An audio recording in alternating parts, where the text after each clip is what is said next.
Before I start this video, I feel I should owe you guys a quick explanation as to why I've been absent for the past 6 months, but if you want to see the full reason why, I don't want to make this video longer than it needs to be, so if you want to see the full reason why, there's going to be an update video soon, probably around the same time this video comes out. You'll see the card right up there, or in the link in the description below, so if you want to see why I've been absent for the past 6 months, go watch that video. In the meantime, I'm back! Yeah, I'm finally back! I finally get to do reviews again.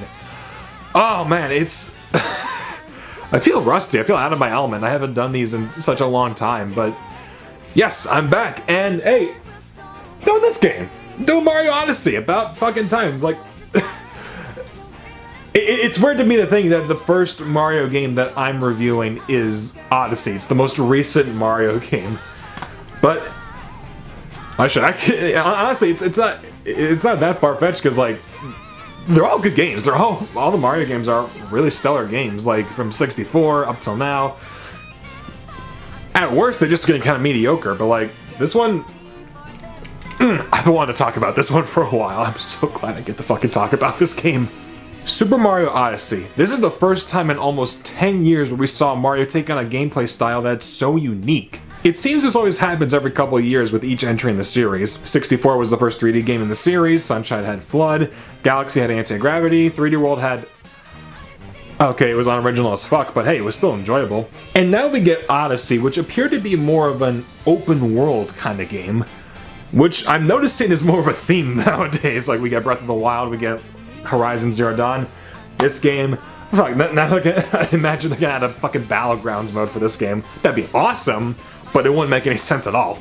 The first reveal did a good enough job getting me excited, but the second trailer, good lord. I had the biggest smile on my face watching it, and as the game got closer to release, I got even more pumped. The demos shown off at E3 and Treehouse Live, the interviews with the game developers, and by God, one of the greatest promotions I have ever seen in my life. A music video with actual professional dancers singing and dancing to the game's main theme, Jump Up Superstar.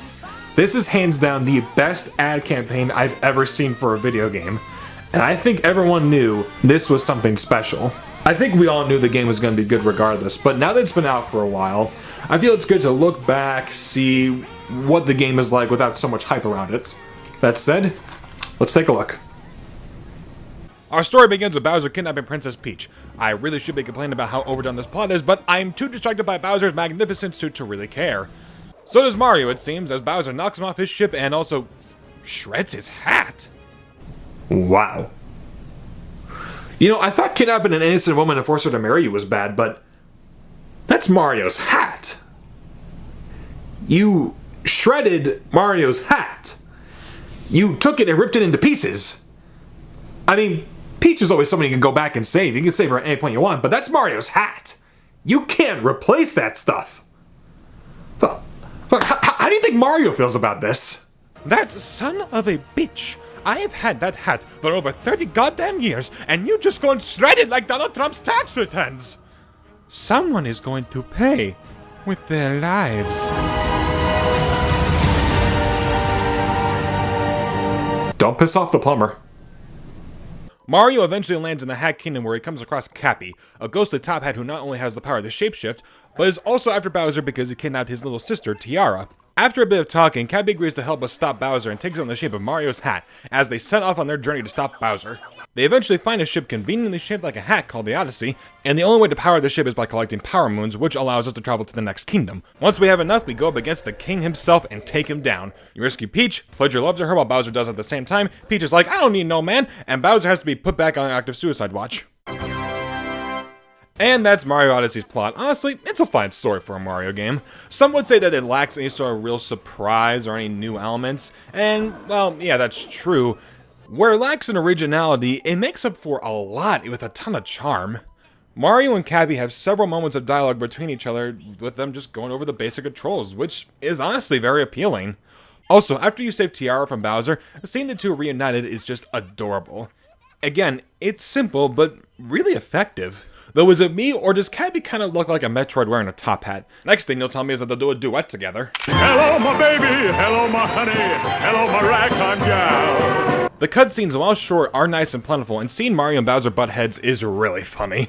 Especially when they both try to win over Peach with both of them getting rejected. And also Mario trying to comfort Bowser. I love stuff like this. Overall, it's a simple story, but it gives you a great excuse to go on a journey like this. Now in terms of gameplay, oh sweet Jesus, where do I begin? The main campaign takes you through 14 kingdoms. The Odyssey acts as your hub between the main kingdoms, which hold power moons, the game's main collectible. In order to progress to the next kingdom, you have to collect a set amount of power moons in each area depending on what the kingdom's size is. Something like the Lake Kingdom would only require you to collect around 8 moons, while the Desert Kingdom requires you to collect around 20.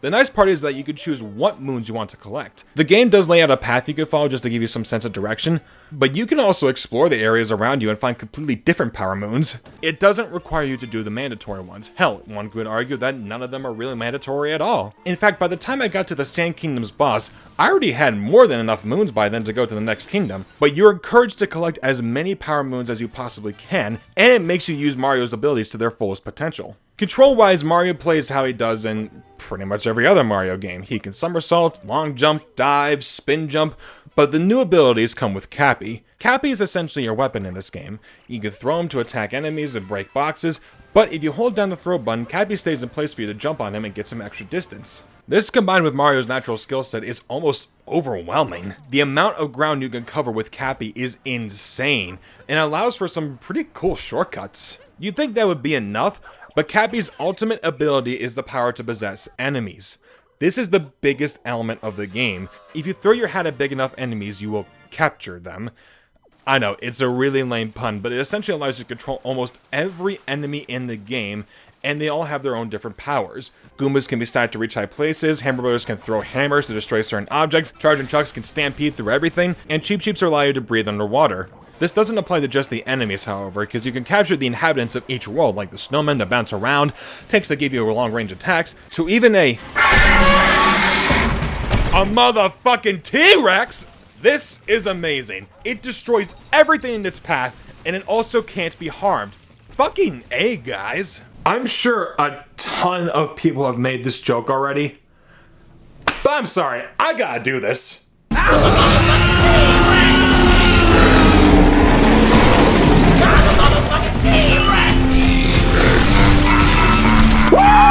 Oh my god! Is there anything this game doesn't do right? Like, at all? Well, if I had to nitpick, I'd say that the boss fights are pretty average. None of them are by any means bad, but they are all very easy and very predictable. They just avoid their pattern of attack and then strike when there's an opening. Lather, rinse, repeat. Some of the bigger bosses, though, do pose a good threat and are pretty fun. I really like the boss you fight in the Wooded Kingdom. It's mildly challenging, and hitting it is really satisfying. I also really like the Ruined Kingdom's boss fight, which is a giant dragon. Jesus, I already blew my load at the sight of the T-Rex, and now they drop a dragon on me? It's like something out of Monster Hunter. Did somebody say Monster Hunter? Piss off! Another small complaint I have is that changing outfits was a little confusing. I thought you had to select your hat and then your outfit separately, but you just have to line up the combination you want and then select it. It's not super intrusive, it's just a little difference that I'm not used to. But on that note, Mario does get a lot of costumes from every kingdom you visit in this game. There are 2 shops in each kingdom. One you buy stuff from using regular coins you collect, and also exclusive items you can buy with purple coins. Purple coins are only useful in the kingdom you collect them in, but they get you some sweet costumes you can use to unlock different areas of the level. And also just to wear because, let's face it, Mario is stylish as fuck. And speaking of stylish, this game looks incredible. The level of detail in every stage is crazy, and the sheer artistry is unbelievable. Every kingdom is breathtaking, and they all look different. It really feels like you're traveling around the world. You know what else helps? The soundtrack. I'm not kidding, the music in this game is so damn good. Every kingdom has its own track and then some, each having a different style. I'm still on the fence as to which soundtrack I like more between Galaxy and Odyssey. At the risk of angering some, I like Galaxy's music just a little bit more, but I'd be lying if I said these tracks didn't stay with me after finishing the game. Especially the main theme, Jump Up Superstar. Hearing this during the New Donk City Festival just makes this section pure magic. But when all is said and done, you reach the final boss. When you defeat Bowser's lackeys, you follow him up to the moon to stop his wedding. First off, who made a church on the moon? And not just any church, one that supplies its own artificial gravity and air. Second, I know Bowser has done some pretty heinous things, but he's going all out with this wedding just for Mario to ruin it. Motherfucker, he's proven his love by having his wedding on the goddamn moon, and you come along just to ruin it. Mario, you are a bastard. The final boss is very basic and easy to beat, but that's not the end of it because the moon caverns start to collapse, and the only way to break out of it is to, oh yeah, you take control of Bowser and break your way through everything with claw swipes and fire breath. This is so awesome. But after you beat the main campaign, there are some more missions to do, starting out with, oh my god, oh my god. It's Peach's castle, and it's designed like Mario 64, and it has the same music. Oh my god. And the inside of the castle has a remix of Peach's castle with an orchestra. Oh my god. And you go into stages through paintings. Jesus Christ, that's amazing. Oh, and the power moons are actually stars this time. Oh my god. And they actually play the same music if you collect them. Oh my god. Oh man, is there any way this could get any better?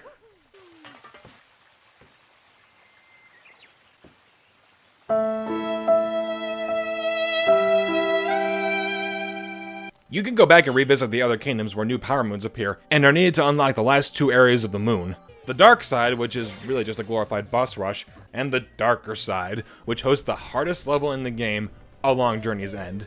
This level is basically a hodgepodge of every level and challenge in the game, all put together with no checkpoints.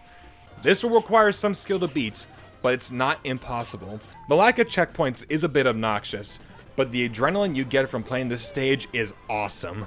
The ending climb to the final power moon is so bittersweet. You have this beautiful piece playing as Cappy looks back on the adventure we just had. With one final jump, we collect the last power moon, and we get the last unlockable in the game, the Invisicap. Man, you just had to work in one last 64 callback, didn't you? Well, I don't care. We beat the game, and all the residents of the kingdom have come to greet us along with Pauline singing Jump Up Superstar. Now, that's how you end a game right. Wow. Guys, I'm serious when I say this. This game is something special. I feel that this has been one of Nintendo's passion projects for the past few years. We saw the first one with Breath of the Wild being one of the most ambitious Zelda games, and now we have Odyssey being one of the most ambitious Mario games. In a way, we've kind of come full circle. Mario and Zelda left their marks on the world on the NES, made an ambitious leap to 3D on the Nintendo 64, and they've once again reinvented themselves on the Switch. Mario Odyssey really is one of those games that I just can't find any major problems with. It is as close to perfect as you could possibly get. The control is perfect, the levels are perfect, the graphics are perfect, the music is perfect. This is a near flawless game. You could tell that the developers put everything they could into this game's creation. The fact that this is on the Switch and you could play it anywhere just makes me want to play it even more. I think everyone knew this was going to be a good game, but no one expected it to be this good. Like, holy shit, near Game of the Year material good. If Breath of the Wild wasn't enough to convince you to buy a Switch, this game has to be. If you have a Switch and you're going to get any game this summer, get Super Mario Odyssey. You won't regret it. Now, if you remember back at the beginning of the video, I said that there was going to be an update video explaining why I was gone for so long. Well, it's also going to be explaining the next marathon. I'm not going to be doing Zelda next. Alright, just give me a second. Okay. It's not going to be Zelda. I'm sorry. I'm going to explain why I did in the video. There's a whole bunch of reasons why, but like, again, just go watch the update video to see why I'm choosing this next marathon. But I feel with the release of a certain new game, this marathon, I feel that this series deserves a new marathon. So, fuck, I'm stuttering over myself. This is what happens when you go off script, kids. So, the next marathon is going to be God of War. I'm going to be doing the whole series. It's not just a trilogy. I remember back in the straw poll I said I'm going to do the trilogy. Nope, I'm doing all the games. I finally got I got the whole collection. I got God of Wars 1, 2, 3, Ascension, the PSP games, and that of boy, I'm excited for that one because that game's fucking amazing, but you'll see why it's so amazing when I get to it in probably 2 years, knowing my upload schedule and shit that's going on right now. But I'm gonna explain why I'm choosing that in the update video, but with that said, next marathon's gonna be God of War. I mean, I'm not expecting anything bad from that, because like I love those games, but I feel there's enough to talk about with those. But with that said, hope you guys enjoyed. I'm Sean the Game Boy Zero.